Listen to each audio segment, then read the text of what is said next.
Hello बच्चों, इस सवाल में बोला है a body of mass m has gram specific heat c.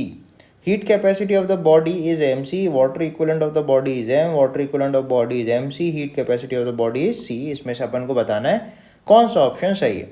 तो सबसे पहले अपन को ये समझना पड़ेगा कि हीट कैपेसिटी जो होती है, ठीक है, हीट कैपेसिटी क्या होती है. Heat capacity of a body is the amount of heat required to raise the temperature of the body by unit degree Celsius. 1 degree Celsius बोल सकते हैं. और उसका मास जो होना चाहिए 1 यूनिट मास होना चाहिए. अब वो 1 यूनिट मास हो सकता है 1 किलो हो, 1 ग्राम हो, कुछ भी हो सकता है यूनिट मास. ठीक है, इससे अपन को heat capacity of the body के बारे में पता चलता है, जिसको अपन MC से लिखते हैं. ठीक है, जैसे अगर Q अमाउंट ऑफ हीट देंगे तो उसकी बॉडी में कितना टेम्परेचर राइज होगा तो उसको MC डेल्टा T से अपन लिखते हैं. तो ये जो MC होता है ये अपना हीट कैपेसिटी होता है, राइट.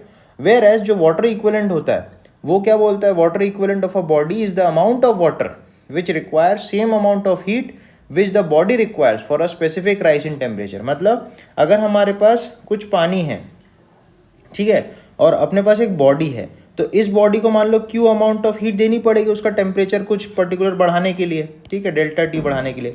तो यही Q अगर इसमें देंगे तो डेल्टा T कितना बढ़ेगा, उस हिसाब से हम इसका वाटर इक्विवेलेंट बताते हैं किसी बॉडी का.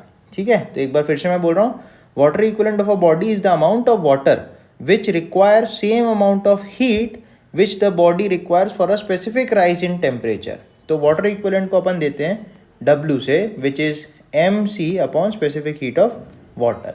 ठीक है, तो स्पेसिफिक हीट ऑफ वाटर जो होता है वो होता है 1 कैलोरी पर ग्राम पर डिग्री सेल्सियस. तो यहाँ से आप देखोगे तो ऑप्शन ए जो है वो बिल्कुल करेक्ट हो जाएगा. Heat capacity of the body is MC, जिसको अपन ने हीट कैपेसिटी बोला था, राइट.